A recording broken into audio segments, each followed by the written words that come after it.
आपका अपनी classes exam study with you में बच्चों हम लोग जो है कक्षा 10वीं का साइंस पढ़ रहे हैं, जिसमें कि हम लोग चैप्टर वाइज सारे एनसीईआरटी बेस्ड आपके जितने भी इंपॉर्टेंट क्वेश्चन आपकी जो है बोर्ड एग्जाम में, हाफ ईयरली एग्जाम में, प्री बोर्ड एग्जाम में आने वाले हैं। ठीक है, उन सभी क्वेश्चंस को हम लोग डिस्कस कर रहे हैं। तो बेटा अगर आप लोग चैनल पर नए हैं तो प्लीज़ आप लोग चैनल को सब्सक्राइब जरूर कर लीजिएगा, और साथ ही साथ अगर अभी तक आप लोगों ने बेल आइकन को प्रेस नहीं किया है तो प्लीज़ आप लोग बेल आइकन को प्रेस जरूर कर लीजिएगा। ठीक है, और हम लोगों के इंस्टाग्राम अकाउंट, फेसबुक अकाउंट या ट्विटर अकाउंट या फेसबुक व्हाट्सअप अकाउंट से अगर आप जुड़ना चाहते हैं तो आपको डिस्क्रिप्शन बॉक्स में लिंक दी हुई है, आप लोग जाके आसानी से जुड़ सकते हो उसमें। ठीक है, तो देखिए बेटा हम लोग स्टार्ट करते हैं। आज का हमारा साइंस का टॉपिक है, उसका लेसन कौन सा करने वाले हैं, उसका हम लोग मान लीजिए लेसन करने वाले हैं लेसन 3, जो उसका हम आज पढ़ने वाले हैं। इसका नाम है धातु एवं अधातु, इसको हम इंग्लिश में बोलते हैं मेटल एंड नॉन मेटल। ठीक है, अब बेटा हम इसमें आगे बढ़ेंगे, देखिएगा समझिएगा थोड़ा सा जो हम लोग इंपॉर्टेंट क्वेश्चन उनको देखते हैं हम लोग। ठीक है, तो हमारा पहला क्वेश्चन क्या आज का, क्या घातवर्धी तथा तन्य का अर्थ बताइए। तो कुछ धातुओं को पीट कर पतली चादर बनाया जा सकता है, मतलब जिन धातुओं को हम लोग क्या है पीट कर पतली चादर के रूप में, पतले तार के रूप में परिवर्तित कर देते हैं। ठीक है, इस गुणधर्म को आघातवर्धनी कहते हैं। और कुछ धातुओं के पतले तार के रूप में खींचने की क्षमता को तन्यता कहते हैं। तन्य मतलब तानना, सीधी सी बात में बोलते थे ना, किसी वस्तु को खींच कर लंबा किया जा सकता है और किसी वस्तु को जो हम पीट कर जो है फैला सकते हैं। ठीक है, तो इनको क्या बोलते हैं, आघातवर्धनी या तन्य धातु बोलते हैं उनको हम लोग। आघातवर्धनी मतलब चौड़ा होना, ठीक है, तन्य मतलब लंबा होना। ठीक है, ध्यान रखिएगा आप लोग, शॉर्ट ट्रिक बताइए।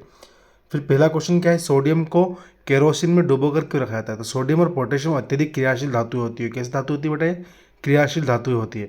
यह वायु के साथ अभिक्रिया कर आसानी से आँख पकड़ लेती है, कौन, सोडियम। इसलिए सोडियम को केरोसिन में डुबोकर रखा जाता है। ठीक है बेटा, अब अगर आगे बढ़ता हूँ मैं, ठीक है, अगला क्वेश्चन मैं आपको दिखाता हूँ। ठीक है, इंपॉर्टेंट क्वेश्चन सारे बस वही मैं आपको बताऊँगा। ठीक है, वैसे क्वेश्चन बहुत सारे हैं, हम लोग अगर हम लोग लेंगे तो क्वेश्चन काफ़ी सारे क्वेश्चन उसमें हम लोग रहेंगे। ठीक है, अब देखिए क्या बोल रहा है कि लोहे के फाइन पेन, ठीक है, फाइनिंग पेन को जंग से बचाने के लिए निम्न में से कौन सी विधि उपयुक्त है। तो जिंक की परत चढ़ाते हैं, हम लोगों ने चैप्टर में पढ़ाते हैं, एनसीईआरटी चैप्टर में पढ़े थे ना, कि लोहे की जो परत है उसके ऊपर हम लोग क्या चढ़ाते हैं, जिंक की परत चढ़ाते से क्या होता है, लोहे मतलब कि संचारण जो होता है ना, वो उस परत तक नहीं पहुंच पाता, अंदर तक नहीं पहुंच पाता, इसलिए लोहा जो है जंग से बचा रहता है। ठीक है बेटा, अब देखो आगे बढ़ता हूँ मैं ना आप लोगों के लिए। तो अगला क्वेश्चन दिखाता हूँ आपको, अच्छे अच्छे क्वेश्चन आए हो, इजी क्वेश्चन है सारे। ठीक है, सारे एनसीईआरटी बेस्ड क्वेश्चन है बेटा, तो आप लोग प्लीज़ क्लास को पूरा देखने की कोशिश जरूर कीजिएगा। ठीक है, ये देखिए आपके ये सारे 2 मार्क्स के क्वेश्चन आपके बनते हैं, डेफिनेटली बनते हैं बेटा क्वेश्चन यहाँ से।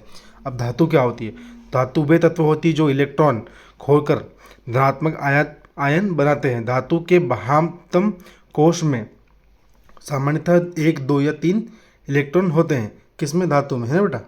ठीक है, किसमें होते हैं, धातु में होते हैं। ठीक है, धातुएं चमकीली होती है, सही बात है, धातु अनेक प्रकार की होती है, चमकीली होती है। ठीक है, धातुएं ठोस होती है, धातु ऊष्मा तथा विद्युत की सुचालक होती है, कौन, धातु होती है। अब अधातुएं क्या होती है, मतलब धातु का जस्ट उल्टा क्या है, अधातु है, ये विद्युत की उचालक नहीं होती, सुचालक नहीं होती, मतलब कुचालक होती है। तो अधातु वे तत्व है जो इलेक्ट्रॉन लेकर ऋणात्मक आयन बनाते हैं। देखो धातु क्या है, धनात्मक आयन बनाना है, परंतु अधातु क्या, ऋणात्मक आयन बनाती है। ठीक है, अधातु परमाणुओं के बाह्यतम कोश में 5, 6, 7 तथा 8 इलेक्ट्रॉन होते हैं। केवल हाइड्रोजन तथा हीलियम को छोड़कर के अधातुओं ठोस, द्रव्य और गैस तीनों अवस्था में होती है। हाइड्रोजन और हीलियम, ध्यान रखना कि अधातु जो है ना, हाइड्रोजन हीलियम को छोड़कर बाकी सब कैसी होती है भैया, तो ठोस, द्रव्य और गैस तीनों अवस्था में होती है। यह सामान्य ऊष्मा तथा विद्युत के कुचालक होते हैं, कौन, अधातु है। ठीक है, अधातु जो होती है विद्युत की कुचालक होती है और धातु जो होती है वो सुचालक होती है। ठीक है बेटा, अगला क्वेश्चन देखते हैं, क्वेश्चन नंबर 3 क्या बोल रहा है, खनिज क्या है। तो खनिज पृथ्वी के अंदर पाए जाने वाला वह प्राकृतिक पदार्थ है जिसमें धातुएं के यौगिक पाए जाते हैं। क्या पाए जाते हैं इसमें, धातुओं के यौगिक पाए जाते हैं, जैसे मैग्नीज, बॉक्साइट आदि। ठीक है, किस में पाए जाते हैं, ये खनिजों में पाए जाते हैं। अयस्क क्या है, अगला क्वेश्चन, अयस्क वह खनिज होते हैं जिनमें धातुओं का निष्कर्षण लाभप्रद हो और जिनमें धातु की मात्रा अधिक हो। सभी अयस्क खनिज होते हैं, परंतु सभी खनिज जो है वो अयस्क नहीं होते।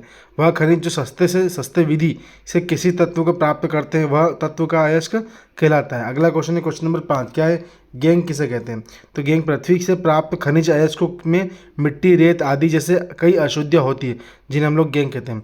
ठीक है, मतलब पृथ्वी के अंदर पाए जाने वाले विभिन्न प्रकार के तत्वों में जो अशुद्धियाँ होती है उसको हम लोग क्या बोलते हैं बेटा, उसको हम लोग बोलते हैं गैंग। ठीक है, फिर अगला क्वेश्चन क्या है, क्वेश्चन नंबर 6 क्या बोल रहा है कि धात्विक या धातुक्रम क्या है। धात्विक या धातुक्रम क्या बोल रहा है कि अयस्क से धातुओं का निष्कर्षण करने तथा धातुओं को प्राप्त करने की प्रक्रिया को धात्विक या धातु प्रक्रम कहते हैं। ठीक है बेटा। फिर अगला क्वेश्चन क्या है, क्वेश्चन नंबर 7 क्या है कि निष्पादन क्या है, तो कार्बोनेट अयस्क को वायु की उपस्थिति में अयस्क को गर्म करके ऑक्साइड में परिवर्तन करना निष्पादन कहलाता है। ठीक है, सुनो निष्पादन क्या बोल रहा है, बहुत ईजी कॉन्सेप्ट है बेटा कि कार्बोनेट अयस्क को वायु की अनुपस्थिति में गर्म अयस्क को गर्म करके ऑक्साइड में परिवर्तन करना निष्पादन कहलाता है। ठीक है, अगला क्वेश्चन है, क्वेश्चन नंबर 8 क्या बोल रहा है कि अयस्क का समृद्धिकरण क्या है, तो अयस्क में से अवांछनीय अशुद्धियों को दूर करने की प्रक्रिया को अयस्क का समृद्धिकरण या सांद्रण कहते हैं हम लोग। ठीक है, अगला क्वेश्चन देखते हैं बेटा, क्वेश्चन नंबर 9 क्या बोल रहा है हम लोग को। देखिए 10 क्वेश्चन करेंगे हम लोग इसमें, ठीक है, आज क्लास में, क्योंकि ज़्यादा लंबी क्लास आप लोग देखते नहीं हैं। वर्जन क्या है, तो वर्जन सल्फाइड अयस्कों को वायु की उपस्थिति में गर्म करके ऑक्साइड में परिवर्तन करना वर्जन कहलाता है। ठीक है, फिर क्वेश्चन नंबर 10 क्या है कि धातु परिष्करण क्या है, धातु परिष्करण की कितनी विधियाँ है, धातु परिष्करण को शुद्ध करने की धातु परिष्करण कहलाती है। क्या किसी धातु को शुद्ध करने की कहलाता है, धातु परिष्करण कहलाता है। अब इसकी विधियाँ कितनी होती है, इसकी विधियाँ होती है 4।